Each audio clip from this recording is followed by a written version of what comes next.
തിരുവനന്തപുരം നെയ്യാറ്റിൻകരയിൽ ശസ്ത്രക്രിയയ്ക്കിടെ ഗർഭപാത്രത്തിൽ surgical mop മറന്നുവച്ച ഡോക്ടർക്ക് ശിക്ഷ വിധിച്ച കോടതി. ജനറൽ ആശുപത്രിയിലെ ഡോക്ടർ സുജ അഗസ്റ്റിനാണ് 3 ലക്ഷം രൂപ പിഴശിക്ഷ വിധിച്ചത്. VS അനുരാഗ് ഉണ്ട്. അനുരാഗ്, എപ്പോഴായിരുന്നു ഈ കേസിനാസ്പദമായ സംഭവം? വിശദാംശങ്ങൾ പറയും. 2022 സിസേറിയന് വിധേയയായ പ്ലാമൂട്ടുകട സ്വദേശി ജീത്തുവിന്റെ പരാതിയിലാണ് ഈ വിധി ഉണ്ടായിരിക്കുന്നത്. ശസ്ത്രക്രിയ നടത്തിയ സമയത്ത് സർജിക്കൽ മോപ്പ് ഗർഭപാത്രത്തിൽ കുടുങ്ങിയത് അറിയാതെ ഈ മുറിവ് തുന്നിച്ചേർത്തു എന്നായിരുന്നു ജീത്തുവിന്റെ പരാതി. വീട്ടിലെത്തിയ ശേഷം സ്ഥിരം ആരോഗ്യ പ്രശ്നങ്ങളുണ്ടായി.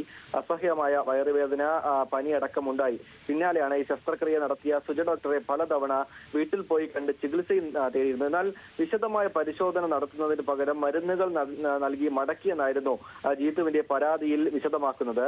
വേദന രൂക്ഷമായതോടെ 2023 മാർച്ചിൽ SAT ആശുപത്രിയിൽ ജീത്തുവിനെ പ്രവേശിപ്പിച്ചു. പിന്നാലെയാണ് ഈ സിസേറിയൻ സമയത്ത് രക്തവും മറ്റും വലിച്ചെടുക്കാൻ ഉപയോഗിക്കുന്ന സർജിക്കൽ മോപ്പ് ഗർഭപാത്രത്തിനുള്ളിൽ ഉണ്ടെന്ന് കണ്ടെത്തിയത്. തുടർന്ന് മറ്റൊരു ശസ്ത്രക്രിയയിലൂടെ സർജിക്കൽ മോപ്പ് പുറത്തെടുത്തു. 20 ദിവസത്തോളം ആശുപത്രിയിൽ കഴിയേണ്ടി വന്നു എന്നുള്ളത് കൂടി ഈ പരാതിയിലുണ്ട്.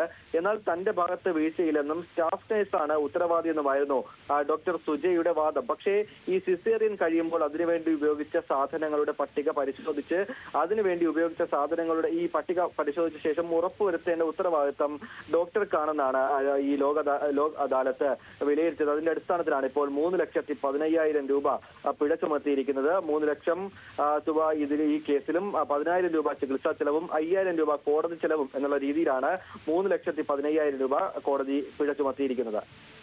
ശരി, VS അനുരാഗാണ് വിവരങ്ങൾ നൽകിയത്.